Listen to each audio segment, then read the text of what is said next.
The French Revolution set Europe ablaze. It was an age of enlightenment and progress, but also of tyranny and oppression. It was an age of glory and an age of tragedy. One man stood above it all. This was the Age of Napoleon. I'm Everett Rummage, host of the Age of Napoleon podcast.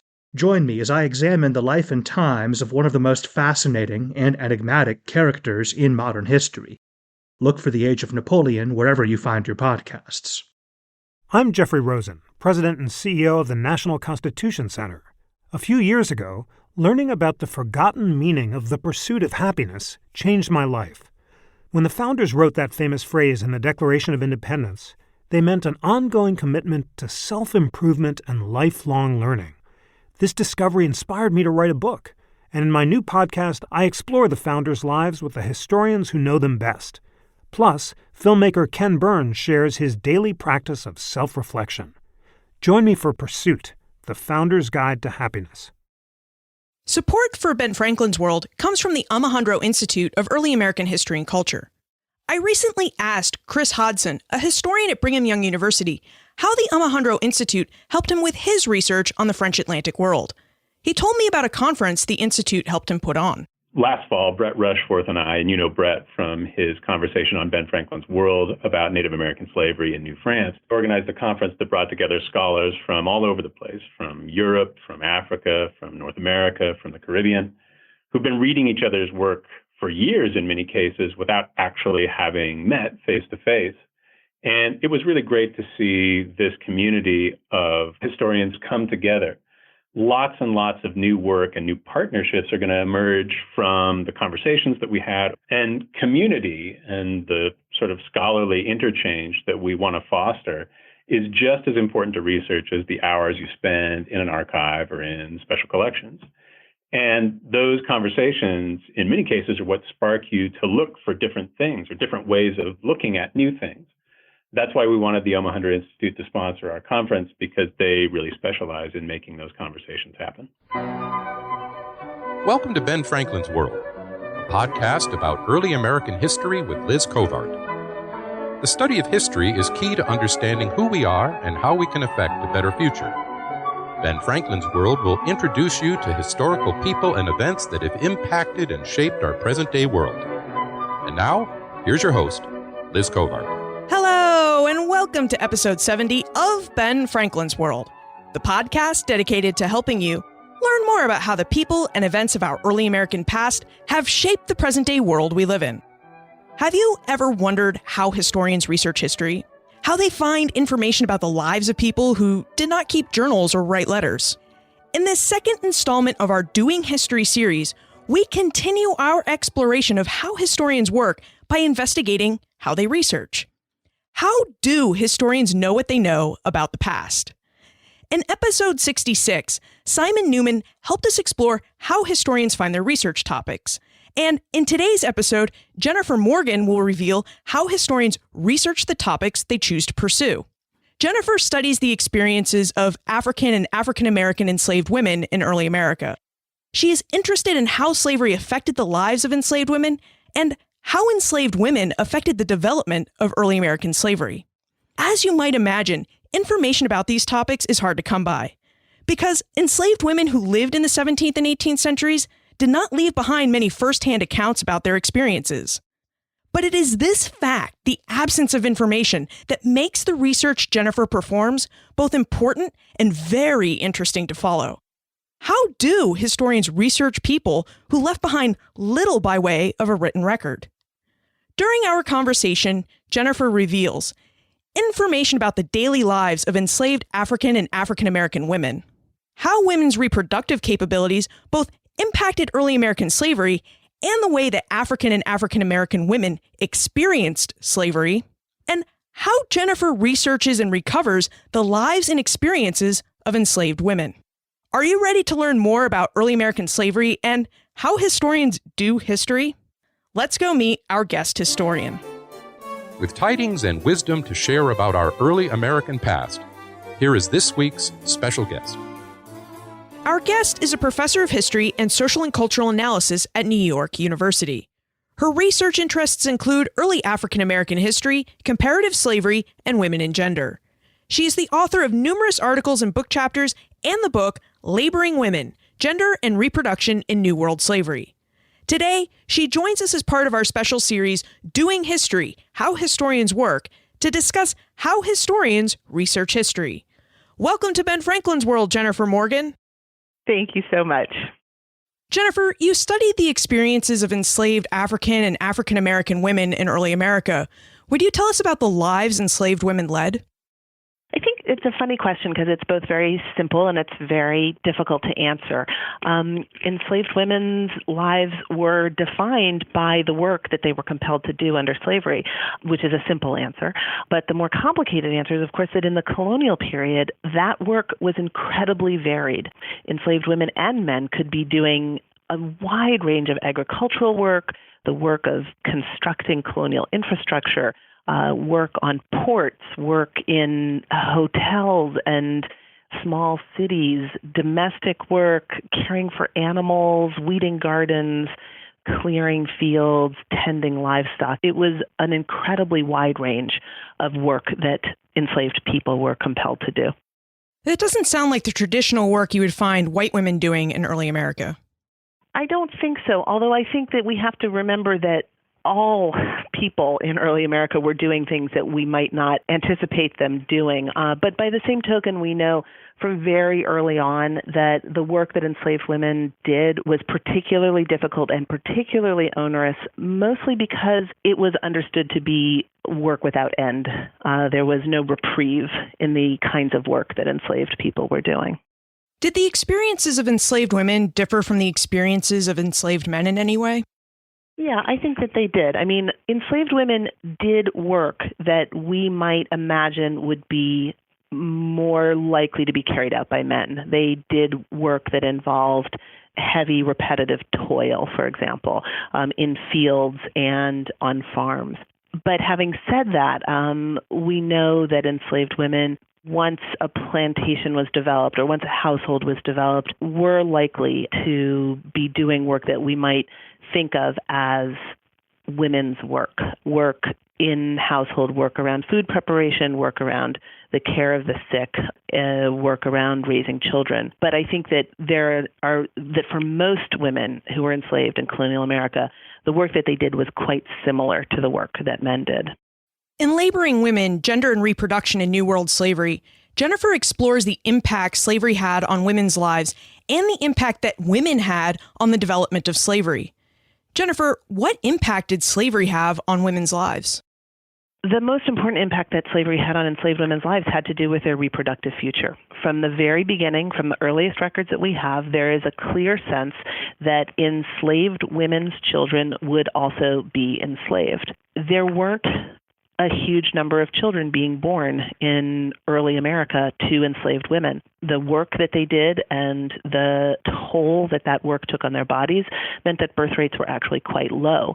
However, children were born, and some children did survive, and the presumption was that those children would join their mothers in slavery and in enslavement. I think that sense of one's reproductive future being tethered to one's status as a slave was a very profound impact that slavery had on women's lives.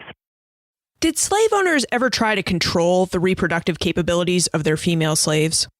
That is such a difficult question to answer, especially for the colonial period. In the work that I did around laboring women, there was no smoking gun. There was no letter that the slave owner wrote saying that he had forced some woman to have sex with some man. We have evidence of that in the antebellum period. In the colonial period, the evidence that we have more has to do with slave owners recognizing the value that enslaved women brought through their reproductive potential and planning for it. You know, anticipating that a particular woman might have children one day and that those children would belong to the slave owner's children, not to her. So in terms of forcing people to have children with a particular partner, for example, the evidence around that is hard to come by. But what the evidence does tell us is that slave owners were cognizant of the reproductive value that women had. Did this reproductive value make female slaves more valuable than their male counterparts? Do you mean in terms of the price that they brought in the market? Yes. For the most part, adult men cost a little bit more than adult women. So it's a bit of a contradiction because one would imagine that women's reproductive potential would have a tangible value immediately seen in the marketplace. On the other hand, I think that it is also a value that's kind of hard to get to because we know, for example, that there were many women who cost more than some men. Women who were of a certain age and men who were older, or men who were perceived as less strong or in some way sickly would cost less than women. We also see in the purchasing patterns of slave owners an effort in many cases to balance sex ratios, to have the same number of men and women, again, which suggests to me that they understood that children might be born. But in terms of a kind of one-to-one cost ratio, we don't see most women costing as much or more than most men, to put it in kind of awful and stark terms. These really are awful and stark terms. Now that we know more about the impact that slavery had on women's lives, how did women impact the development of slavery? One of the things that I think is hard for us to take into account or to fully understand is that, of course, in the 17th century, in the 16th century, 17th, 18th century, slavery was developing and the relationship between race and slavery was developing. The difference between Atlantic slavery and other slave systems that existed elsewhere in the world had to do with heritability, had to do with the mark of race and racial inheritance. That, to me, is the most crucial impact that women had on the institution of slavery, in that women's reproductive potential made racial slavery legible. It made it make sense to slave owners and, unfortunately, to the enslaved, to understand that this was a status, a condition that was never-ending and that was inherited by your children. This was a new way of understanding slavery and enslavement, and I think that in order to make that clear, you needed the bodies of women to articulate that condition. In one of your articles, you discuss how the bodies of women were used to mark the boundaries between European and African societies. Would you tell us a bit more about that? When you look at the travel narratives of early modern European travelers to Africa, there are many ways in which they describe the difference that they see. One of the ways that they do that is by describing enslaved women's bodies. They talk about enslaved women as having monstrous bodies, distended breasts. They talk about enslaved women as giving birth without pain, giving birth in public. They use these descriptions of women as what I would call, and I think you just quoted my words back to me, symbolic boundaries that clarified the difference between Africans and Europeans. That ability of women to allegedly give birth without pain or to nurse a baby while she carried it on her back was a way of saying that African women would keep working, could keep working, despite the fact that they were having babies. In other words, they didn't need the coddling and the rest that European women allegedly needed to recover from childbirth. That was a very important way of marking Africans as enslavable and as capable of doing a particular kind of onerous, never-ending work in the Americas. When you decided to research enslaved African and African American women, how did you begin your research? Do you have a process? Yes, I have a process. When I started laboring women, I was a graduate student. So I started by looking at plantation records in early South Carolina and moving backwards, looking from South Carolina back to Barbados, using probate records and plantation records. But as any of your listeners know who are looking at slavery in early America, the records are sparse and you need to cast a wide net. It was that casting of a wide net that led me to, for example, reading travel narratives, works written by a range of European travelers about their encounters on the West African coast. I then started to look at the documents of slave traders and ship captains, the record books of the Royal Africa Company or of individual ship captains. All of the time, what I was looking for the words Negro and woman or Negro and wench in the same document to see what Europeans were saying about African women and saying about the women that they enslaved. And from there, I kind of doubled back. So I guess what I described to you was starting in South Carolina, moving to Barbados, moving back to England, then to West Africa, and then back to Barbados and South Carolina, if that makes sense. So I was sort of moving in a backwards chronology as well as a reverse geography. But that's what my process has been. Has your process changed at all now that you're a more experienced historian? Yes. Right now I'm working on a study that looks at the relationship between the language around commodities, trade, the sort of roots of early modern capitalism, and the language of race. I still am asking questions about the relationship between African women's experience of enslavement and how those strands of race and commerce come together.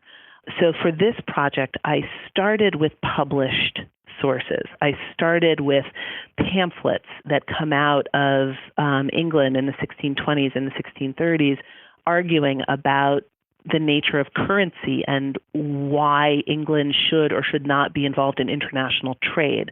I moved from there to the records, again, formal records of the Royal Africa Company, revisiting some of the narratives, et cetera. But I realized that the strand that I was looking for was more likely to be found in published sources rather than in plantation documents.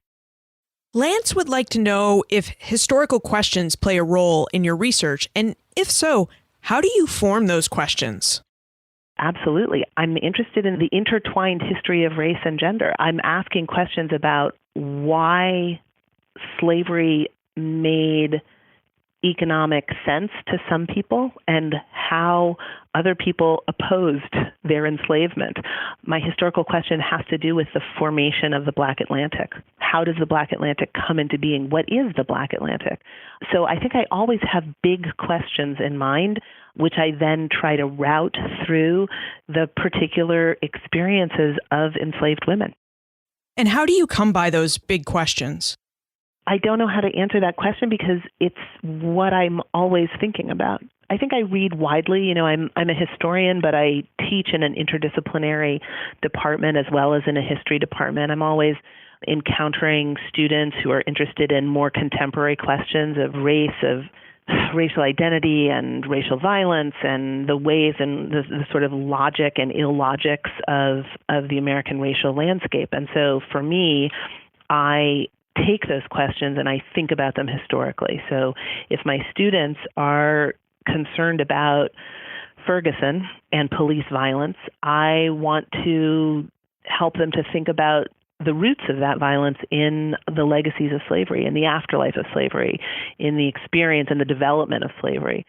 So I think that my identity as a historian is deeply embedded in the way that I navigate contemporary politics. Which archives did you use to research laboring women, and how did you decide that they were the right archives for you to conduct your research in? So Laboring Women, as I said, started as a dissertation under the direction of Julius Scott and Peter Wood. I knew that I wanted to write about South Carolina because there were more women enslaved in South Carolina than in Virginia, for example. And so I knew to start in the South Carolina State Archives. And then from there, I knew that I would need to go to England, to the Public Record Office, which is now the National Archives of Britain, and from there to the Barbados Archives. The connection between Barbados and South Carolina, for those who don't know, is that South Carolina was settled by planters and the children of planters from Barbados who then went to South Carolina. So because I had a clear geography, that made it clear which archives to start in.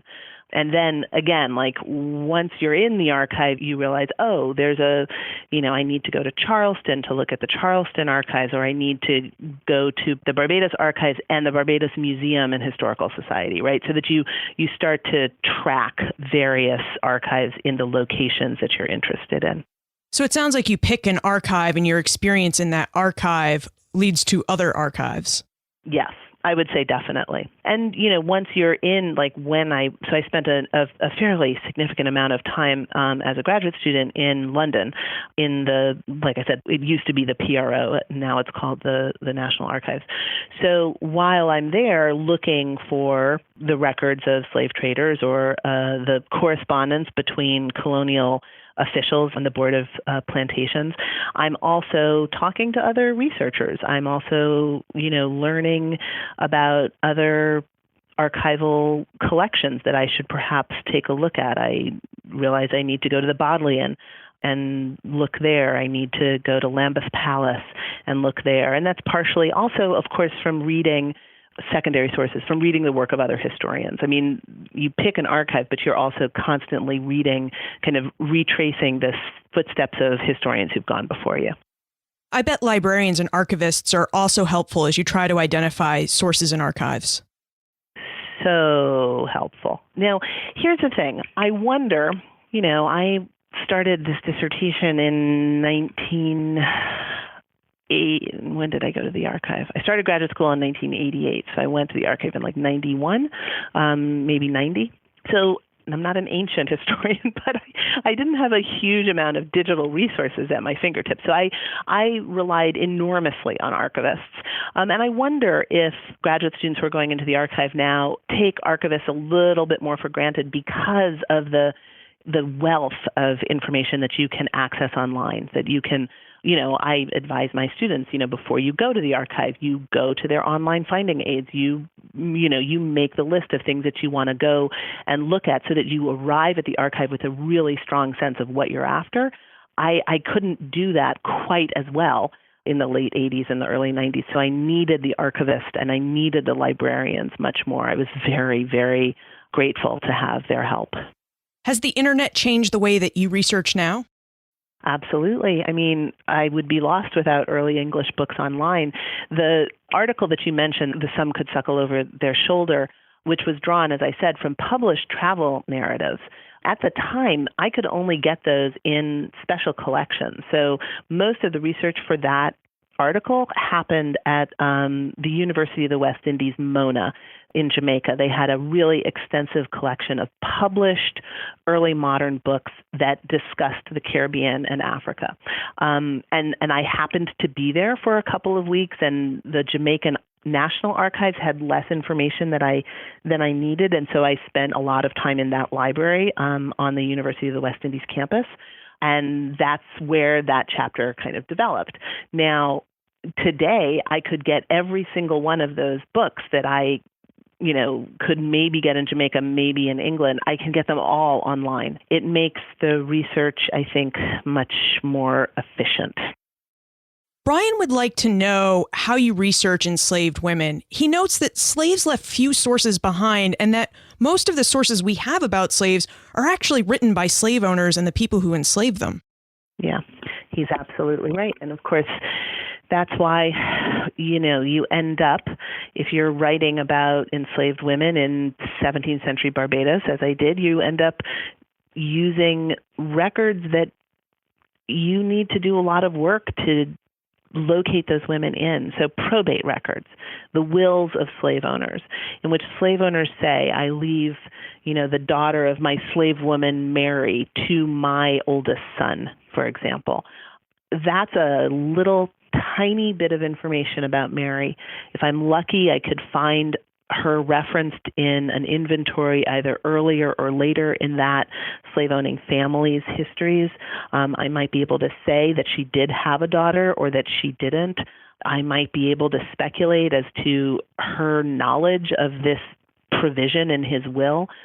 but I have to do an enormous amount of work to set the context before I can say very much at all about Mary. And that's the challenge of doing the work of trying to center enslaved women in early American history, because, of course, the archive was not meant to tell me anything about those women's lives. Could you give us an example of how you used a probate record, like for Mary, to add more context to your story? What do you do when you have such a matter-of-fact record? So let's say I find a will that says something about, that names an enslaved person and says something more than just, I leave my Negroes to my wife or my son or my daughter. The first thing that I would do is see if I can find out something more about that slave owner. Did he own a lot of land? Did he own a large house? Did he go back and forth between Barbados and England? Can I track his life or his movements in other ways that will help me to get a sense of Mary? Can I track his purchases from slave ships? Did he buy Mary last year or 10 years ago? How long has she been enslaved by him? Did he buy her from someone else? So it's really, once you have that one name, you then are using the slave owner's name to try to get a better sense of the context in which the enslaved woman Mary experienced her enslavement. Does that make sense? Yes, it does make sense. And speaking of the slave women's experience, one thing that you did in Laboring Women that was fascinating was you actually investigated how enslaved women experienced motherhood. Would you tell us how enslaved women experienced motherhood and how you went about researching a concept like motherhood? It became clear to me that this question of, you asked me a question at the very beginning of the interview, like how did being a woman change your experience of enslavement? And so one of the things that becomes clear in the archives is this business of slave owners kind of gesturing towards these women as mothers, but not as mothers who will mother their children, but as mothers who will enrich the holdings of the slave owner. So that became a question that I really wanted to mull over, even though, as you and your listeners know, I'm not going to find a letter from an African woman who survives the Middle Passage and becomes pregnant and then describes what that means to her. What I am going to find is a context in which women's children are sold away from them or die early on, women who are raising other people's children, other enslaved people's children or white women's children. And so what I did was I read as much as I could about the history of parenting, the history of mothering, the way that early modern Europeans talk about children, the way that early modern Africans appear with their children in the records. And I used that as the basis for what I hope was a pretty honest set of speculations. I don't know what it means to be a mother under slavery. I know that mothering is historical, right? That we have created huge categories of development that include infancy and childhood and adolescence and teenagers. I mean, teenagers don't exist in the early modern period. You're a child or you're an adult. So childhood is historically contingent. And so parenting is historically contingent or is historically located. And so what I was trying to do was set aside the presumption that all women love their children and that all women are emotionally connected to all of their children, and to say, what does slavery, what does the imposition of the market into your body do to the emotional quality of parenting? And that is a question that I don't know that I definitely answered, but it's the question that drove the research. Does objectivity play a role in how you research? Yes, it absolutely does. What I hope that I do when I write an article or soon a second book is to show my reader where my evidence comes from. So that's the place where my objectivity is. I say, here is the evidence. Here is what I know. I know this woman's name because it's written down in this place. I know that this slave owner had this amount of resources that he spent on this many human beings, right? These are things that I know. Then I take another step and I say, here are the questions that I'm going to ask of that evidence, and here is the way that I might speculate about its meaning. I like to think of my writing as kind of circling around a piece of evidence and saying, here's what I have found in the archive, and here is the huge amount of area that the archive will not illuminate for us. So it's up to us to ask the right questions of the fragments of archival evidence that we have. I get concerned that historians who try to write the histories of African women, African enslaved women, or enslaved people in general often get accused of not being objective. But what I would say is that failing to pose questions that the archive doesn't want to answer is not a problem of objectivity. It's rather a problem of not being a brave enough scholar and not being committed to asking exactly the kind of questions that you want to ask. So I try to be objective in that I try to show my reader what it is that I do know and where my speculative gestures come from. That's the best that I can do. We've had a very matter-of-fact discussion about slaves' lives, but this is a really tough, emotional topic. How do you research this tough topic day in and day out? And how do you maintain your objectivity? It's hard. I mean, what scholars of slavery are scholars of pain and violence, and teaching about slavery is just a never-ending process of teaching about violence and what violence does to people. And sometimes it's about talking about how people withstand violence and how people respond and maintain a sense of self and a sense of collective future. But it's really hard. And sometimes you've got to take a deep breath and walk outdoors and be reminded of why it's important to tell these stories. But it can be extraordinarily painful, and it can be extraordinarily debilitating. I wouldn't want to be any other kind of a historian, but sometimes it makes me really, really tired. Have you ever become stuck in your research? Oh, yes. Could you tell us about a time that you became stuck when you couldn't find what you were looking for in the archive, but how you also worked around the seeming absence of information? I can say this. As a graduate student, I was trained in a history department at Duke University. But ever since I finished my graduate training, I've always been appointed in joint appointments with history departments and in either women's and gender studies departments or in interdisciplinary departments more broadly. So I've always had an interdisciplinarity in my teaching, which has absolutely helped me in my identity as a historian. So in the project that I'm working on now, I just finished a chapter on the Middle Passage. And one of the things that becomes clear to me in trying to write a history of women's experience of the Middle Passage is that there's not, there's a certain kind of evidence and it only goes so far. So I wanted to ask, how do you get at the symbolic weight that is the Middle Passage for historians, as well as the actual experience of the Middle Passage? And I turned to a lot of different kinds of sources. I turned to scholars who are poets and visual artists and to art history and to literature, not to stand in for archival evidence, but rather to say, here is another way that I might look at the gaps in my archival evidence.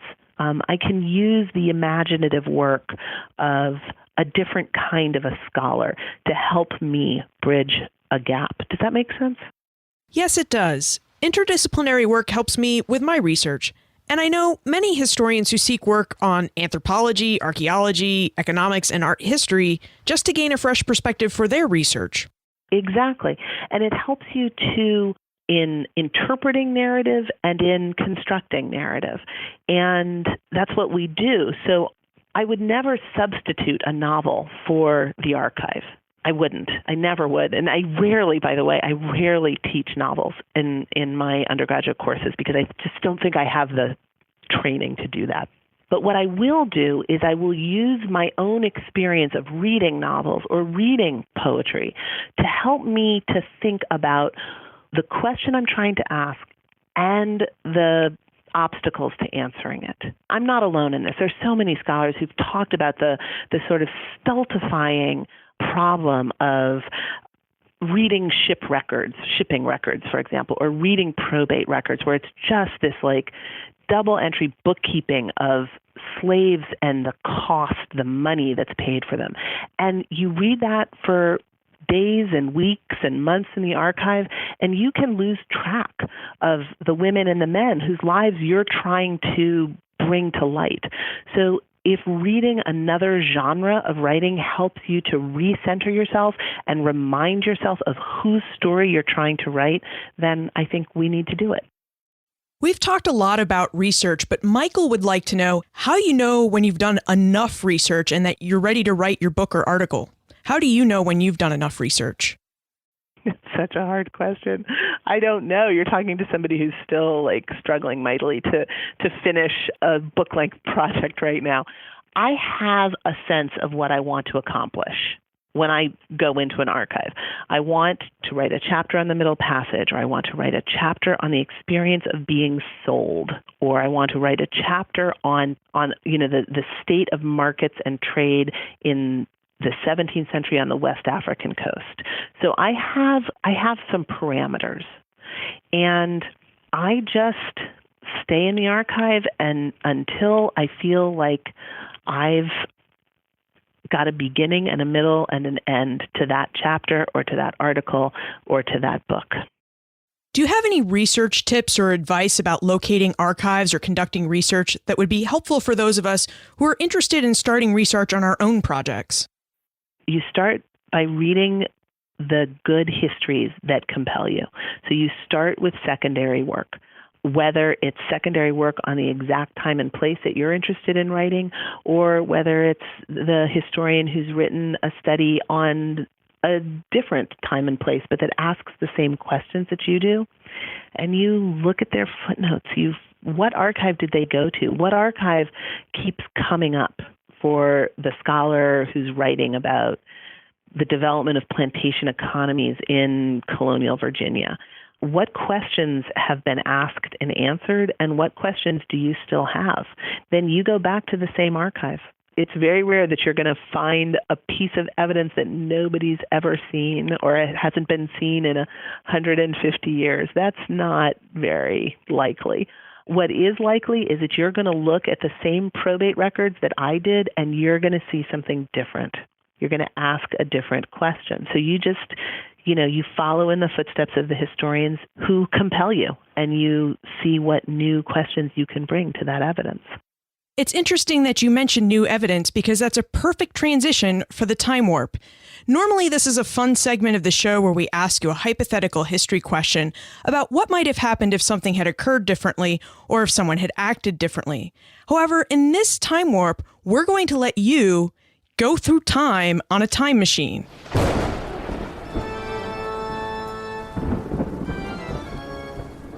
The time warp. Historians can't predict the future, but they can speculate about what might have been. I imagine, like all of us, you would use a time machine, if one existed, to go back in history and eradicate slavery. But for the purposes of our investigation on how historians research, if you could travel back in time and ask the people of the past to create a record about the experiences of enslaved African and African American women, what type of record would you ask the people of the past to keep, and what information would that record hold? I think I would want for some women in the 18th century, or even, in the 17th century, that would be asking too much, to write memoirs like Olaudah Equiano wrote. That's what I would like. I would like some women to have been able to tell the story of their capture, the experience of the Middle Passage and the ways in which they came to understand themselves to be permanently locked in racial slavery. So I would like memoirs.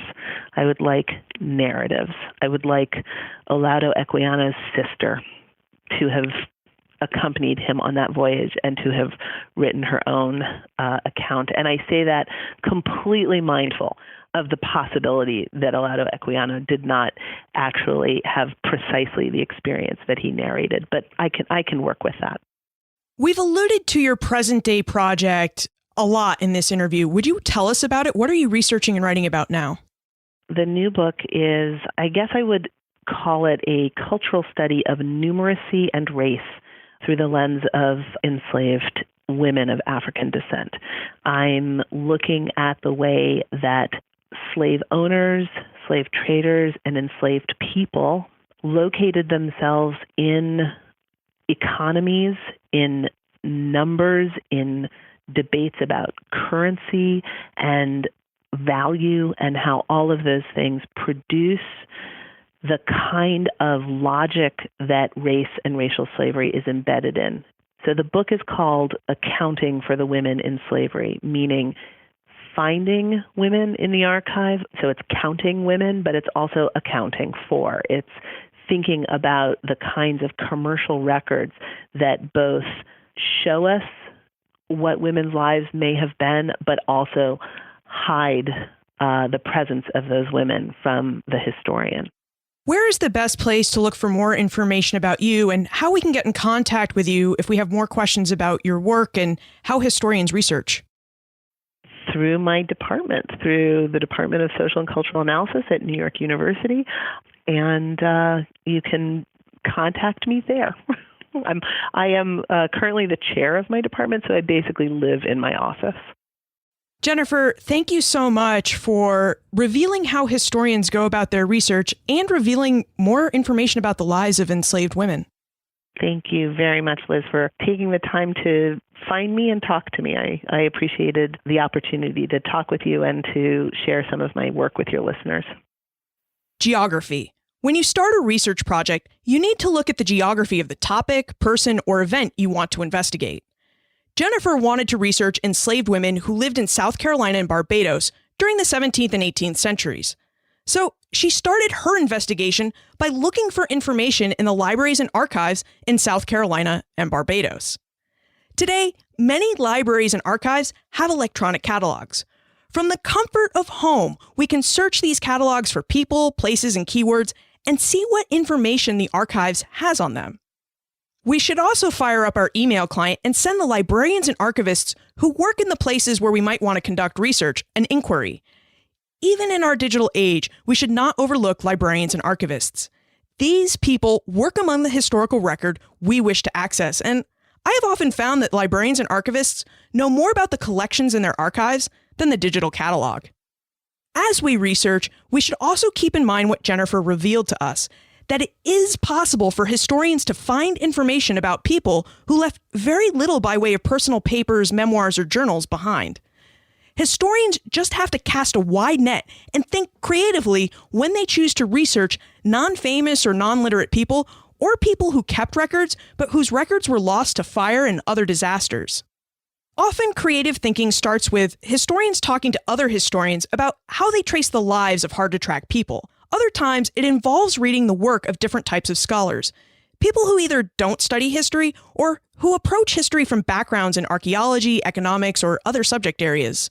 Scholars of different subjects help historians think differently about the historical record and how they could approach it to uncover the lives of those who left few records behind.